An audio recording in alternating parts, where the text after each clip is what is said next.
அன்பே சிவம் மனமே குரு என்றுணர்த்திய குருவே போற்றி. சத்தும் சித்தும் எதுவென்று உணர்த்திய குருவே போற்றி.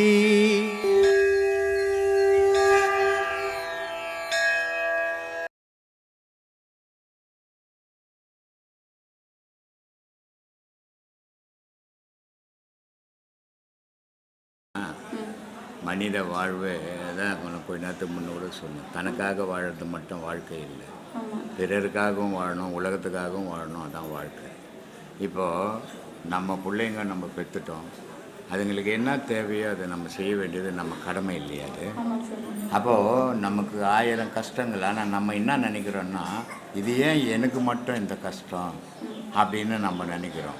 ஆனால் இது நமக்கு மட்டும் வந்ததில்லை, உலகத்தில் பல ஆயிரம் பேருக்கு அதை இதை விட கொடூரமான கஷ்டம் இருக்குது. ஆனால் நம்மளால் தாங்க முடியாத போது நம்ம நினைக்கிறோம், எனக்கு மட்டும் கடவுள் ஏன் இப்படி கஷ்டத்தை கொடுத்தாங்க. கடவுள் கஷ்டத்தை யாருக்குமே கொடுக்குறது இல்லைம்மா. கடவுள் யாருக்குமே இன்பத்தையும் கொடுக்குறதில்லை. கஷ்டமும் இன்பமும் நம்ம முன் செய்த வினையினுடைய பயனாக தான் நம்ம இந்த பிறவியில் நம்ம அனுபவிச்சுன்னுக்கிறோமே தவிர, நம்ம பழியை கடவுள் மேலே போட்டுன்னுக்கிறோம், இல்லை விதி மேலே போட்டுன்னுக்கிறோம். அதனால தான் சொல்கிறது, இந்த பாடத்தை நல்லா பண்ணுங்க. துக்கம்ன்றது மனுஷனுக்கு இயற்கை. இந்த உலகத்தில் ஏதோ ஒரு மரம், அம்மா செத்து போடுவோம், அப்பா செத்து போடுவான், புருஷன் செத்து போடுவான், பொண்டாட்டி செத்து போடுவோம், புள்ள செத்து போடுவோம். ஏதோ ஒரு துக்கம் ஒரு மனிதனையும் தவழுக்குன்னு தான் இருக்கும்.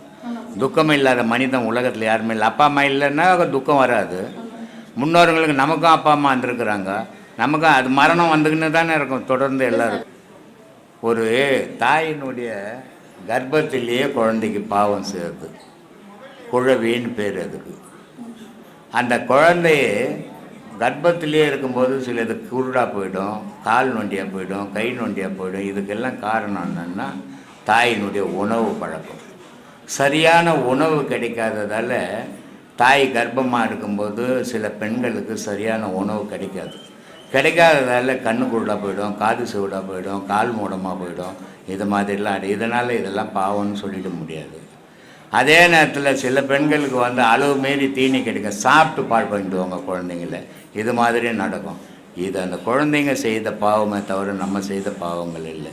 ஆனால் அந்த குழந்தைங்க வேதனைப்படும் போது பெற்றவங்க மனசு உறுத்தும், அந்த உறுத்தல் இருக்கும். அதை என்ன பண்ணுறது, நடந்து போச்சு, நடக்கக்கூடாது, நடந்து போச்சு, நம்ம தான் அட்ஜஸ்ட் பண்ணி போகணும். இது திரும்பி நீ அதையே இது யோசித்துக்குன்னு இருந்தீங்கன்னாக்கா அதே கவலை ஒன்று மூடிடும். அதை யோசிக்கவே கூடாது. சரி, எது நடக்குதோ, கடவுள் எந்த வழி விட்றானோ விடட்டும், நான் பயணம் பண்ணிக்கினே இருக்கிறேன்னு போய்கினே இருக்கும். அதுதான் உனக்கு தைரியத்தை கொடுக்கும், அவங்கள நல்லா வாழ வைக்கும். குளிச்சுட்டு இது பண்ணுறது, அது அப்புறமா காலையில் சூரிய நமஸ்காரம் பண்ணுறது. சூரிய ஒளி சின்ன குழந்தை இருக்குது, அது பிறந்த குழந்தை தானே, அதுக்கு சூரியன் சந்திரன் தெரியுமா? தெரியாது. ஆனால் பெற்றவங்க போய் சூரிய ஒளியில் காட்டு குழந்தைய அப்படின்றாங்க. எதுக்கு? கண்ணு நல்லா தெரியறதுக்கு இல்லை, சூரியன்லேருந்து ஒரு சக்தி கிடைக்குது. அது மனிதனுக்கும் கிடைக்குது, குழந்தைக்கும் கிடைக்குது, இந்த உலகத்துக்கும் கிடைக்குது. சூரியன் ஒன்று வரலன்னா இங்கே ஒரு உயிர் கூட இருக்காது, ஒரு கடவுள் கூட இங்கே நிற்காது, கடவுள்லாம் சேர்த்து போடுவான். அதனால் சூரியன் தான் எல்லாத்துக்கும், சூரியனும் சந்திரனும் தான் இந்த உலகத்தை காப்பாற்றினுக்குது, அதான் கடவுளை. அதனால் அந்த சூரிய வெப்பம் இந்த குழந்தை கண்ணில் பட்டதுன்னா கண்ணு நல்லா தெரியும், உடல் ஆரோக்கியமாக இருக்கும், வளர்ச்சி வரும். சூரிய ஒளிப்படாத இடங்கள் வளர்ச்சி இருக்காது, குன்னி போயிடும். ஒரு பயிர் விவசாயம் வச்சுன்னா வெயில் படலைன்னா அந்த இடத்துல பயிர் சரியாக வராது. ஆமாம், அந்த ஒளி விழுந்தால் தான், சூரிய ஒளி விழுந்தால் தான் அந்த விவசாயமே நல்லா வளருவாங்க. அது மாதிரி இந்த குழந்தைங்களை எடுத்துன்னு போய் அந்த சூரிய ஒளியில் காட்டுவாங்க, அந்த குழந்தை வளரணுன்னுட்டுக்காக, அதுக்காக காட்டுறாங்க. அறியாமல் செய்யவே மாட்டேன், அறியாமல் செய்கிறது பாவத்தில் சேராது. அறியாமல் எது செய்வேன். இப்போ இவர் உட்காந்துங்கிறாரு, நான் இப்படி நடந்து போகிறேன், போகும்போது இப்படி ஒச்சிப்பிட்டு போயிட்டு சாரிங்க தெரியாது பட்டுச்சுங்க, அது எப்படி தெரியாத படம்? அது எப்படி தெரியாத படம்? ஒன்று தானே வச்சேன், தெரியாத படம். ஆனால் நான் போகும்போதே அவர் கையோ காலை நீட்டிட்டாட்டா தெரியாத பட்டது, அது தெரியாத பட்டது. அப்போது மனிதன் தெரிஞ்சே தான் சில தவறுகள் செய்கிறோம். சில தவறு தெரியாமல் நடக்குது. தெரியாமல் நடக்கிறதுக்கு பாவமே கிடையாது, தெரிஞ்சு நடக்கிறதுக்கு தான் பாவம். ஒரு கோழியை தெரியாமல் பிடிச்சி அத்துன்னு துண்ணு நிற்பியா? சொல்லு, தெரிஞ்சு தானே துண்ணுவேன். மீன் கடைக்கு போய் ஒரு 1.5 கிலோ மீன் வாங்கிட்டு தெரியாது துண்ணுவியா? எது துண்ணு உன் பொண்டாட்டியை போய் ஒட்டுக்கட்டத்துன்னு தெரியாத அடிப்பியா? எது தெரியாமல் செய்வ நீ சொல்லு? ஒரு மனிதன் தெரியாமல் எதை செய்வான்? குழந்தை பருவத்தில் ஒரு 15 வயசுக்குள்ள 15 வயசுக்குள்ளே கூட தெரியாமல் எது எப்படி செய்வான்? அவர் நல்ல கெட்டு தெரியாதுங்களா ஐயா? நல்லது கெட்டது தெரியாது. ஆனால் தெரியாமல் எதையுமே யாருமே செய்ய முடியாது. ஒரு குழந்தை பிறந்த உடனே அழுவுது, தாய் பக்கத்து வீட்டில் பொம்பளை உட்காந்து அதுக்கிட்ட அப்போது பாலுங்க, தாய் உட்காந்து நவந்து போயிடுது இல்லை? அப்போ அந்த பிறந்த குழந்தை கூட தாய் தெரியுது. தெரியாமல் யாரும் எதையும் செய்யறதே கிடையாது. எல்லோரும் தெரிஞ்சு தான் செய்துங்கிறோம். சில பேர் தெரிஞ்சு நன்மையை செய்கிறான், சில பேர் தெரிஞ்சு தீமையை செய்கிறான். அவ்வளோதான் வித்தியாசம். தெரியாமல் எப்படி எதை தான் செய்ய முடியும்? நீ தெரியாமல் கன்னியாகுமரியில் இங்கே எப்படி வருவேன்? தெரிஞ்சுதான். அதனால் இந்த தெரியாமன்ட்டு ஊரை ஏமாற்றக்கூடாது. எப்பவுமே எதை செய்தும் நான் தெரிஞ்சு தான் ஒரு காரியத்தை செய்தேன். ஒரு கெடுதல் செய்கிறேன், நான் தெரிஞ்சு தான் செய்கிறேன். இது கெடுதல்னு தெரியாமல் நான் செய்யிட்டேங்கன்னு சொல்ல முடியாது. அது தன்னை தப்பிக்க வைக்கிறதுக்கு பேசுகிற பேச்சு அது. ஆனால் தெரியாமல் எந்த செயலும் உலகத்தில் யாரும் செய்ய முடியாது. தெரிஞ்சு தான் செய்வான். அதனால் எல்லா செயலும் தெரிஞ்சு செய்கிறதெல்லாம் பாவம்தான். கள்ளக்குறிச்சிக்காரு ஒரு கேள்வி கேட்டிருக்காரு. என்ன சாமி, வலது கண்கள் சூரியன், இடது கண்கள் சந்திரன், இடக்கை சங்கு சக்கரம், வலக்கை சூளம் மான்மனு, எடுத்த பாதம் நீள்முடி, எந்த திசைக்கும் அப்புறம், உடற்கலந்து நின்ற மாயம் யாவர்கான வல்லரோ. என்ன சாமி, கண்ணுன்னு சொல்லியிருந்தா முடிஞ்சு போச்சு, 2 கண்ணுக்குது. ஆனால் கண்கள்ன்றாங்களே, அப்போ எத்தனை கண்கள் தான் இருக்குதாங்க? எத்தனை கண்ணு தான் அப்படின்னு ஒரு கேள்வி கேட்குறாரு. அவர் அங்கே என்ன சொல்கிறாரு, இடது கண் சந்திரன், வலது கண் சூரியன், இடக்கை சங்கு சக்கரம். அப்போது அர்த்தநாரீஸ்வரர்னு ஒரு வடிவம் இருக்குது. அர்த்தநாரீஸ்வரனோட வடிவத்தில் என்ன எதுவாக இருக்காங்க? திருமாலும் சிவனும் ஒன்று சேர்ந்த ஒரு வடிவத்தில் ஒரு வடிவம் இருக்குது, பார்த்துக்கிறீங்களா? அப்போது இந்த சிவரூபத்தில் தான் திருமாலும் இருக்கிறான். அப்போ எத்தனை கண் வரும்? அவருக்கும் நான் 2 கண், இவருக்கும் 2 கண். அப்போ என்ன பண்ணுறாரு, அங்கே இந்த ஊன் உடலுக்குள்ள சிவனும் இருக்கிறான், திருமாலும் இருக்கிறான். அவன் எப்படி இருக்கிறான்? இடது கண் சந்திரன், வலது கண் சூரியன், இடக்கை சங்கு சக்கரம். யாருக்கு சங்கு சக்கரம் இருக்கும்? அப்போ இடது பக்கம் திருமால் இருக்கிறான், வலது கையில் சூளம் மான்மழு ஏந்திக்கினே சிவபெருமான் இருக்கிறான். எந்த வடிவத்தில்? சாட்சாத் இதே வடிவத்தில் அர்த்தநாரீஸ்வரரா உனக்குள்ளே இருக்கிறான் இறைவன். எடுத்த பாதம் நீள்முடி, எந்த திசைக்கும் அப்புறம், உடற்கலந்து நின்ற மாயும் யாவர்கான வல்லரோ. எப்பா நீ அங்கே இருக்கிறாரு இங்கே இருக்கிறாரு போனிய, உனக்குள்ளே தானே அவன் இருக்கிறான். எப்படி இருக்கிறான்? அவன் தான் சிவனாகவும், அவன் தான் திருமாலாகவும், அவன் தான் சங்கு சக்கரத்தை தூக்கி நிற்கிறான், அவன் தான் சூளம் மால்மழுவை தாங்கி நிற்கிறான். இதை நீ உணர்ந்தால் வெளியே சுத்த மாட்ட, உனக்குள்ளே ஒடுங்கி நிற்ப. அதை தான் சிவவாக்கியரே அந்த இடத்துல சொல்கிறார். சாமி தெரிந்தா? இப்போ கண்கள் ஏன் சொன்னாருன்னு சொல்லுமா? ஐயா ஆத்மா வணக்கம். ஆத்மா வணக்கம்மா. ஸ்ரீ சத்குரு பிரம்மஸ்ரீ நித்யானந்த பரம்பொருளை வணங்கி எல்லாருக்கும் ஆத்மா வணக்கம். எனக்கு ஒரு டவுட்டு. என்ன டவுட்டுன்னா, மகான்களை கொண்டாடணும் கண்டிப்பாக. ஆனால் ஐயாவது ஒரு வித்தியாசமாக எனக்கு தோணுது. அவர் வந்தார், எல்லாம் பார்த்தாரு. அவர் என்ன எவ்வளோ கஷ்டப்படணுமோ, எந்த அளவுக்கு எல்லைக்கு போகணுமோ எல்லாம் முடிச்சிட்டாரு. அதுக்கு மேலே எதுவும் இல்லைன்னு தெரிஞ்சுக்கிட்டாரு. அம்மா எப்போனா தேடி போகிறாரு. போகும்போது ஆசையாக போகிறாரு. இவ்வளோ பாடுபட்டுமே, இந்த உலகம் நமக்கு தேவையா அப்படின்னு ஆவலாக போகிறாரு.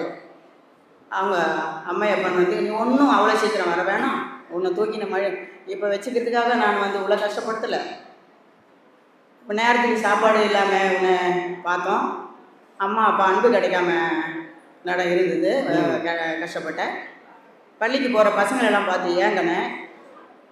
இது வேலைக்கு தான் நல்லா பிள்ளைங்க நார்மலான பிள்ளைங்க மாதிரி நீ வாழறதுக்கு ஏக்கம்லாம் அதுக்காக நான் பார்க்கல, நீ கஷ்டப்படுத்தலை, இன்னும் வேலை இருக்குது. நம்மளோட சந்தானம் எல்லாமும் எவனும் திருந்த மாட்டான் போல இருக்குது. உலக மாயையில் கோபம், மோகம், ஆசை, பாசம், கோபம், மோகம், மாயை, லோகம், அகங்காரம், போராமை, பேராசையில் பரண்டு சாக்கடைன்ற பேராசையில் புரண்டு உருண்டுக்கிட்டு இருக்கு. நீ போய் அதை என்ன பார்க்கணும் அதை செய்ப்பா, இன்னும் கொஞ்ச காலம் அப்படின்னு அனுப்பிச்சி விட்டாச்சு. இப்போது இப்படிப்பட்ட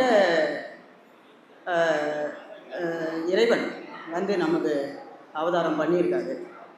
அப்போது அந்த அவதார நாள் ஒரு புதுமை இல்லையா இந்த பூமியில், அதுவும் நம்ம நாட்டில். அப்போது நம்ம வந்து செலிப்ரேட் அதை கொண்டாடுறது நல்லா ஐயா ஆனந்தப்படுற அளவுக்கு கொண்டாடுறது. அந்த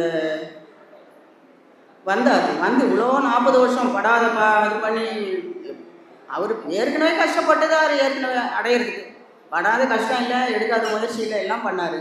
அவ்வளோ பண்ணி திருப்பி இந்த மக்களெல்லாம் திருத்துறதுக்கு, கடவுளோட வாரிசுகளை திருத்துறதுக்காக அவர் பட்ட கஷ்டம் அவ்வளோ இல்லை.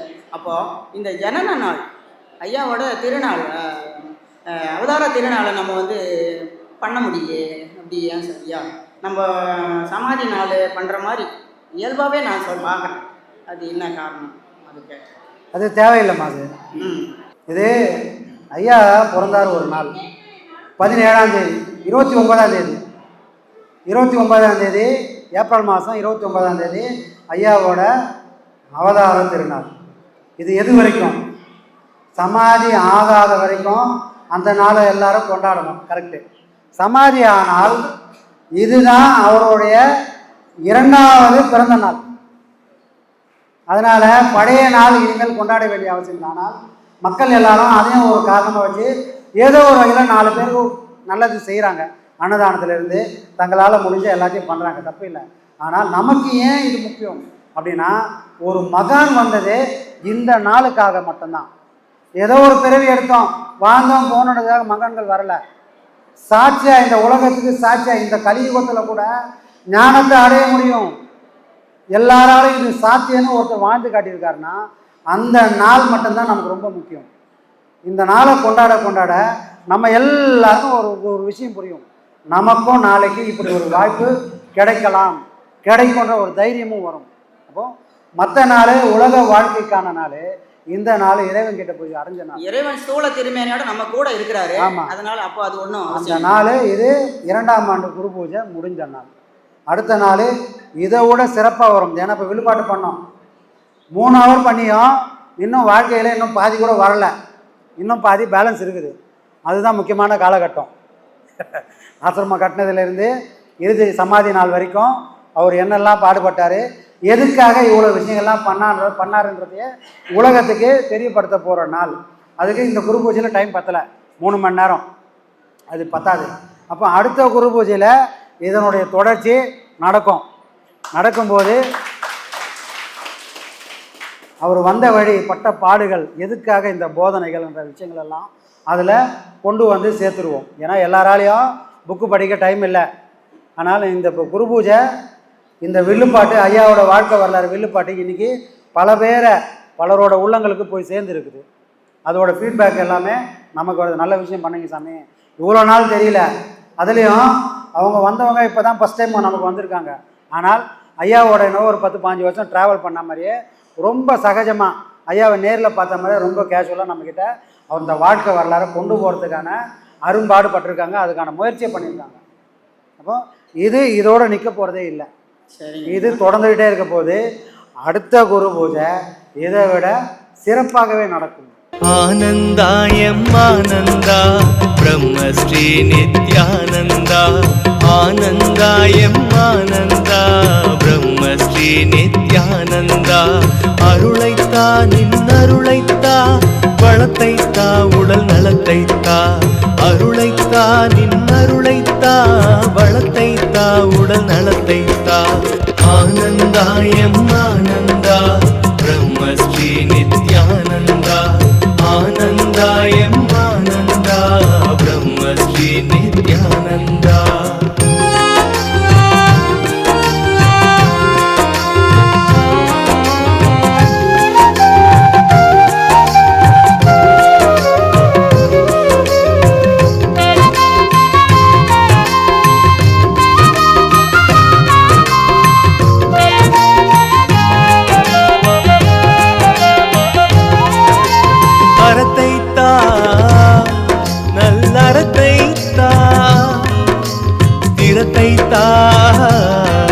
நெஞ்சுரத்தைத்தா வரத்தைத்தா நல்லறத்தைத்தா, திறத்தைத்தா நெஞ்சுரத்தைத்தா.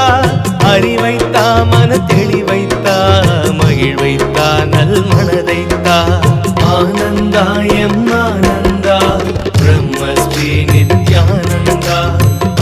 ஆனந்தா எம் ஆனந்தா பிரம்மஸ்ரீ நித்யானந்தா